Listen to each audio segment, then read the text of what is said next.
Umabot sa 149.6 million pesos ang halaga ng shabu na nakakuha ng mga otoridad sa ikinasang raid sa nadiskubring shabu laboratory sa loob ng Ayala Alabang Subdivision sa Muntinlupa. Sa bisa ng search warrant, ginalugan ng Philippine Drug Enforcement Agency o PDEA nitong Biyernes ng madaling araw ang dalawang bahay na pugad ng sindikato. Kinilala ang mga sospek na sina Orlien Siter, isang French national, Ariana Gulsorki, Canadian-Iranian national, at ang Pinoy na si Mark Anthony Sarayot. Naaresto si Orlien at Sarayot sa mismong Shabu Laboratory sa Mabolo Street.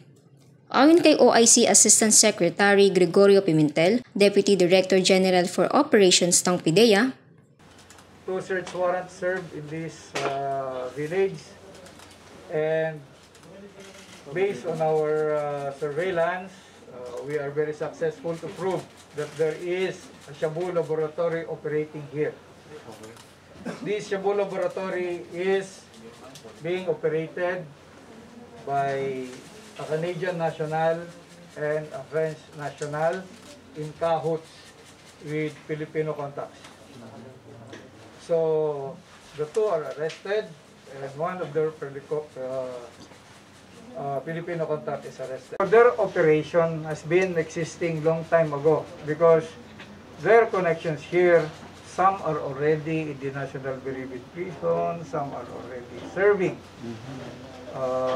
sentence. And they have established a very good connection already here. Kartel na ito, parang mafia na ito. Sa unang bahay na pinuntahan ng mga otoridad, tumambad ang iba't ibang kagamitan at kemikal na sangkap sa paggawa ng ilegal na droga. Nakuha rin ng mga ID, 3 cellphone at financial documents. Sunod na pinuntahan ng PDEA ang isa pang nirerentahang bahay ng mga sospek sa Madrigal Avenue sa loob din ng nasabing subdivision. So nandito yung Canadian Iranian national.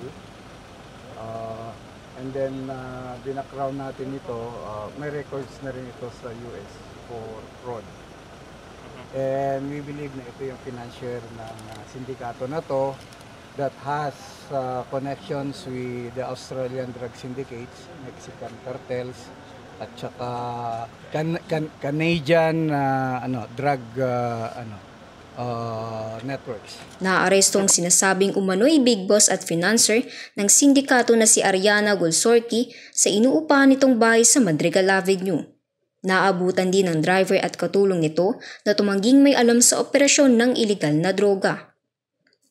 Naniniwala si Asik Pimentel na malaki ang epekto ng pagkakalansag sa Shabu Lab na ito sa operasyon ng International Drug Syndicate dahil sa pagkakaaresto sa isa sa mga malaking sindikato ng mga dayuhan sa ilegal na droga dito sa Pilipinas. Pinatotoon naman ni Police Brigadier General Kirby John Craft, District Director ng Southern Police District, ang payag ni Asik Pimentel.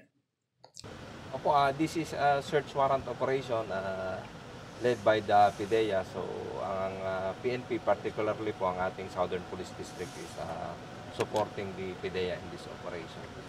So sabi nga ni Sir kanina, connected to sa international drug trade. So this will be a big setback to their international trade.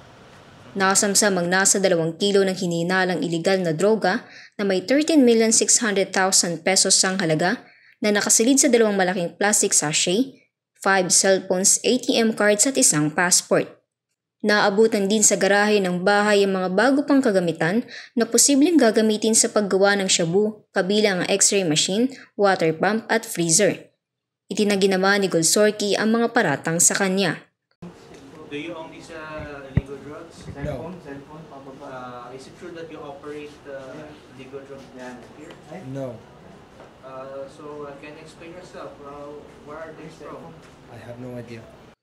Nasa kustodiya na ng PDEA Regional Office and CR Custodial Facility ang mga sospek. Kakasuhan ng mga ito ng kasong paglabag sa Section 8, Article 2 ng Republic Act 9165 o Comprehensive Dangerous Drugs Act of 2002.